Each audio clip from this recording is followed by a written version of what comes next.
Welcome, everyone, to the C-Suite Sales and Marketing Perspectives podcast. I'm Steve McDonald, your host. We've got a super interesting conversation here today with Shaun Rowan-Popoff, who has been a leader in marketing in both B2C and B2B world. And we're going to talk about crossover. We're going to talk about lessons learned and actually how do we apply from working at major worldwide known brands. I'm going to let you talk a little bit more about that, Shaun.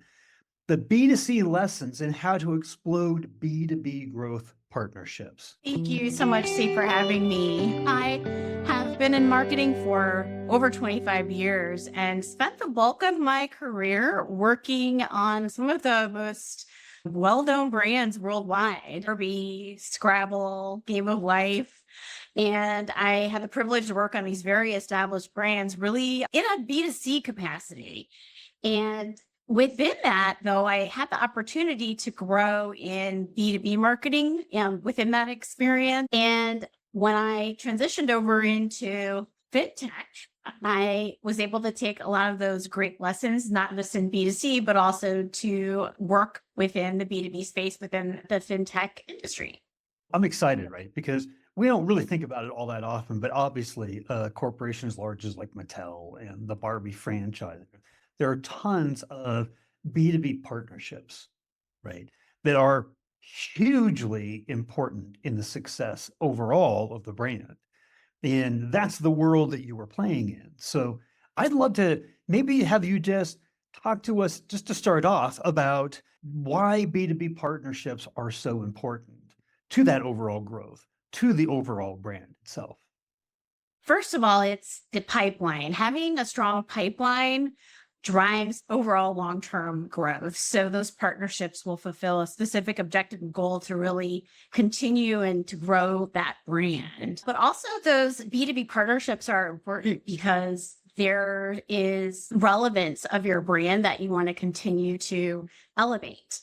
And the right partnerships can position and move your brand with a specific company to a next level. And that's where I think the B2B partnerships is so critical and important, and that B2C companies do all the time with their brands. These brand partnerships you're talking about and the effect on the brand overall, do you have an example, a story that you could tell us about a brand that with these partnerships helped elevate that brand? And therefore its stature and its level of expertise in the marketplace, which we all understand as B2B marketers. I have a really great example. In my time leading the Scrabble brand, it was a tough time for board games. There were a lot of new digital options available, and that face-to-face gaming really was unfortunately declining. It was a time where are people going to continue to face games, sit down at the dinner table and play a game of Scrabble, or are they going to go to their phones? And the importance of finding the right way to bring relevance back to the Scrabble brand to drive that engagement was something that I was tasked to do.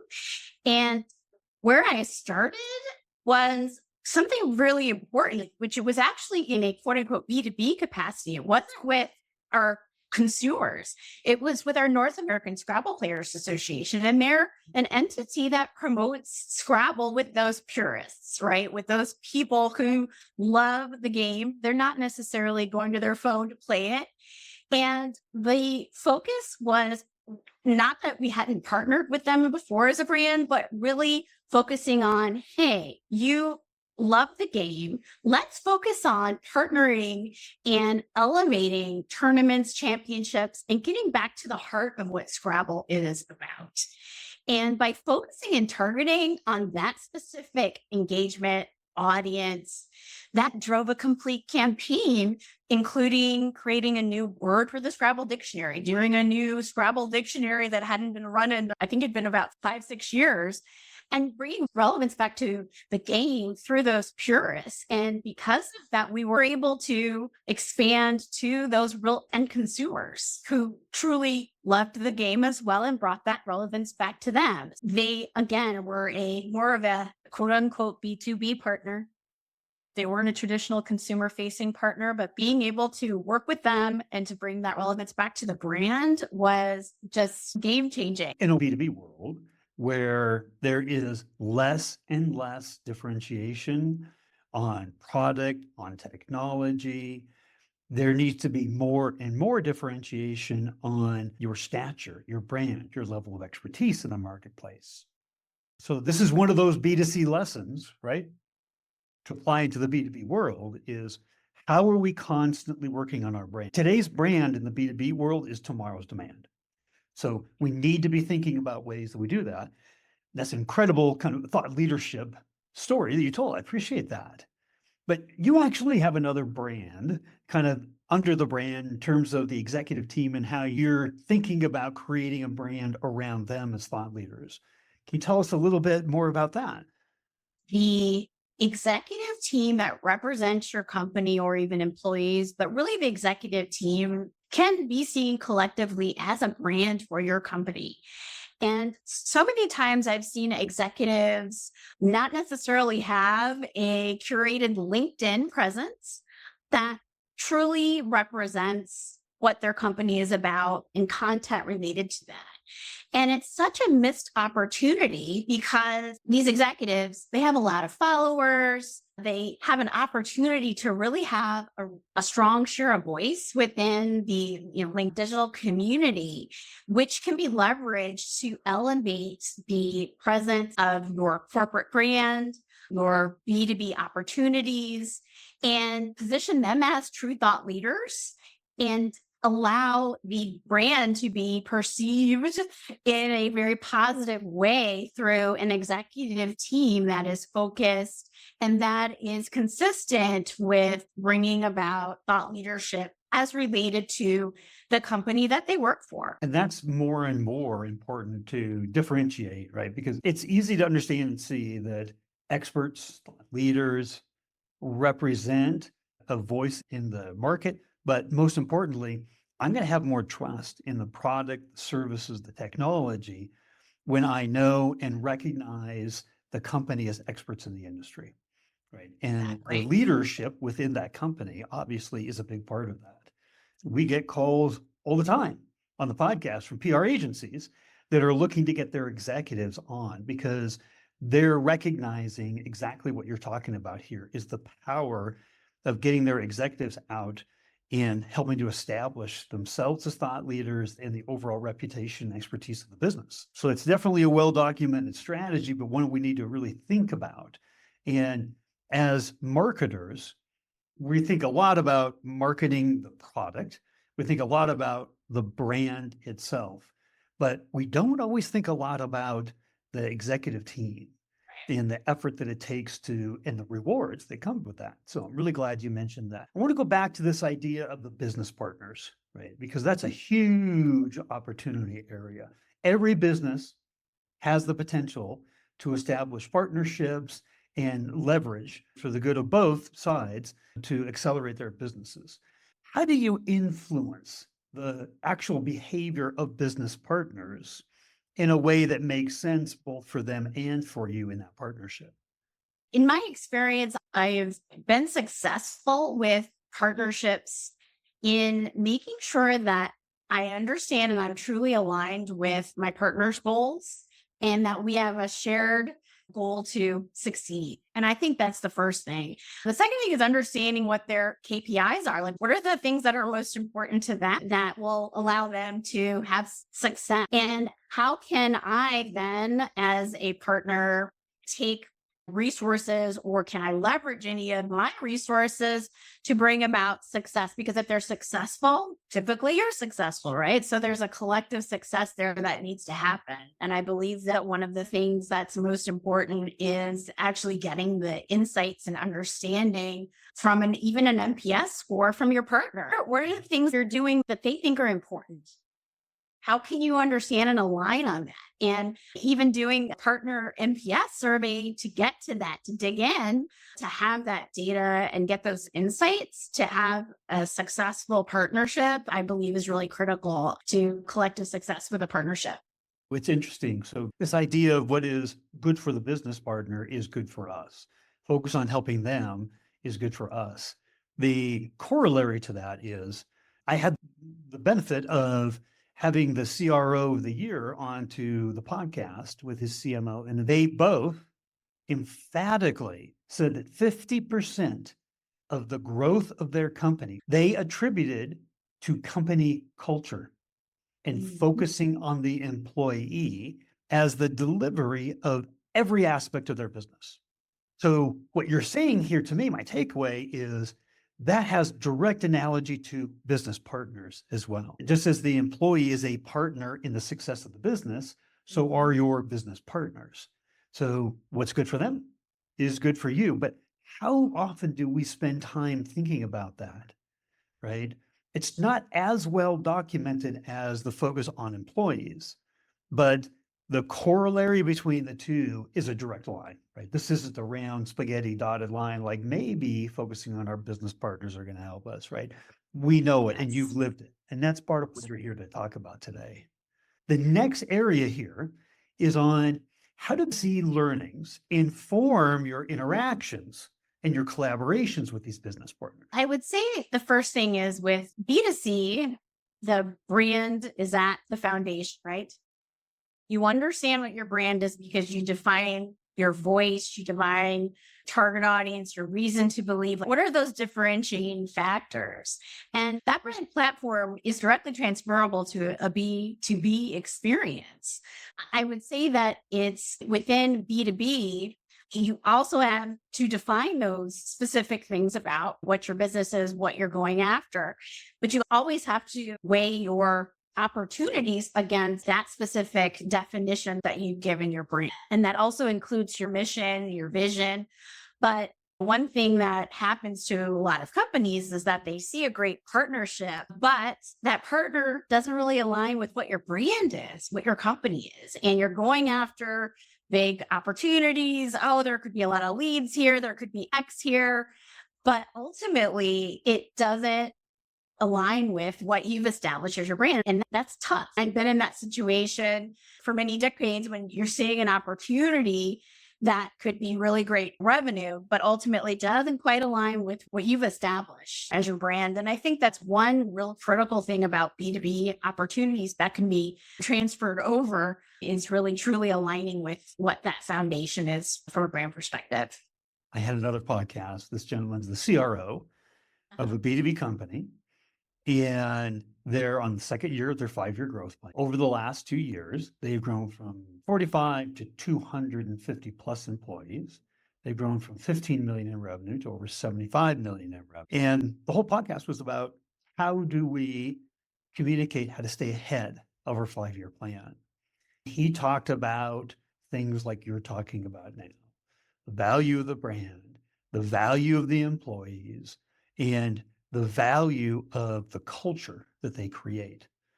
These are sometimes things, and I looked at him, I said, okay, you're a CRO, right? But in today's world, CRO is in charge of all go-to-market, or should be, not just sales, right? I said, and these are like the things that typical CROs are like, that's really nice, focus on the brand and values, but I've got a quota.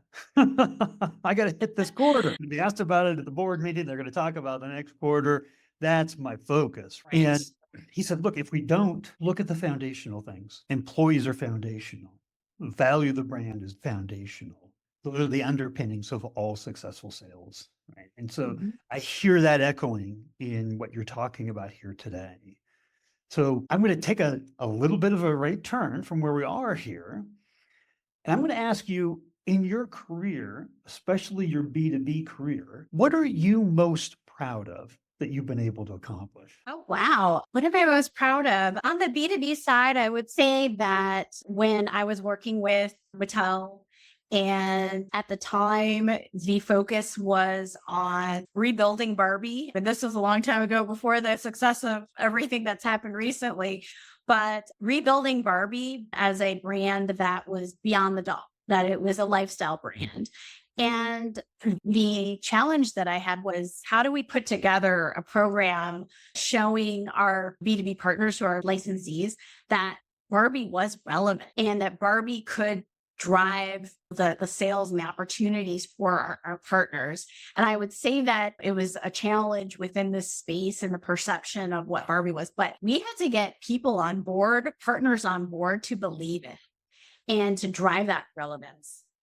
I would say that there was a lot of competition at the time, but Beyond the Doll became a huge campaign I was able to lead and creating a mall tour, creating a print ads, a holiday gift guide, all of these things pulled together to show our business partners, hey, this brand is relevant. This is why you should sign up with us.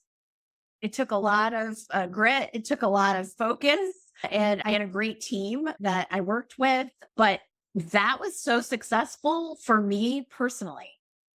I was promoted because of it, but because the potential of what Barbie was, I was able to pull together and put that into a campaign and offerings for our partners and increase their investment within our licensed products. And I'm just so thrilled about what that meant to the brand. And it was important for the trajectory of where the brand went. Absolutely. Oh, you should be proud of that. So you were one of the biggest advocates, some of the biggest salespeople of why the Barbie brand. And at that time, I think we all know the relevance of Barbie was waning, right? And this is an old established brand, and has it passed its time? Is it relevant today? All those things. So you had what a lot of companies have. We feel like we're on an uphill climb. So I've got one last question for you. Are you ready for this one? Okay. We've talked about a lot. If there was one thing that you wanted to leave people with from this podcast that they would remember, what would that be? Oh, that's easy. Stay relevant. Make sure that your brand is relevant, that you stay in tune with what is relevant, because as I've seen in the past, brands become irrelevant if you don't continue to understand what's happening in the marketplace and how that impacts your brand, your entity, your business. That's it. That's really what I believe is most important. To maintain that relevance, because not any of us are going to listen to say we don't want to be relevant, right? We want to maintain our relevance. But that's really truly understanding the dynamics of what's happening in the marketplace. And Yes. what's interesting, I would assume, but you can reflect on this, what you're hearing from your partners as you're pitching, as you're working with them, is probably some of the coldest, hardest facts that are coming your way, Mhm. right? They're going to be that litmus test for you on how relevant you are. Is that a true statement? I would say so. It's sometimes with a partner, they're going to be very transparent about, hey, this is what's going on.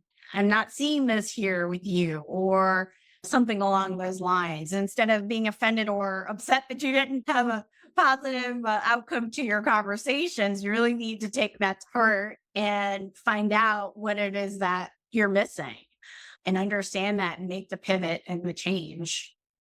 It's almost, if you've ever been in a company and tried to raise money before, you're pitching the investors. They are your biggest critics until they sign the dotted line, and then they're Right. your biggest fans because it works, right? But at the Right. beginning, there is some of the most critical feedback that's coming your way that makes you think, makes Yes, you it does. rethink, makes you pivot. Business partners can absolutely help do that for you and get a different perspective and a reflection onto your brand that you haven't had that will only make you stronger. That's one of the big things that I'm taking away from the podcast here is this focus on business partners just helps from every angle that you look at it.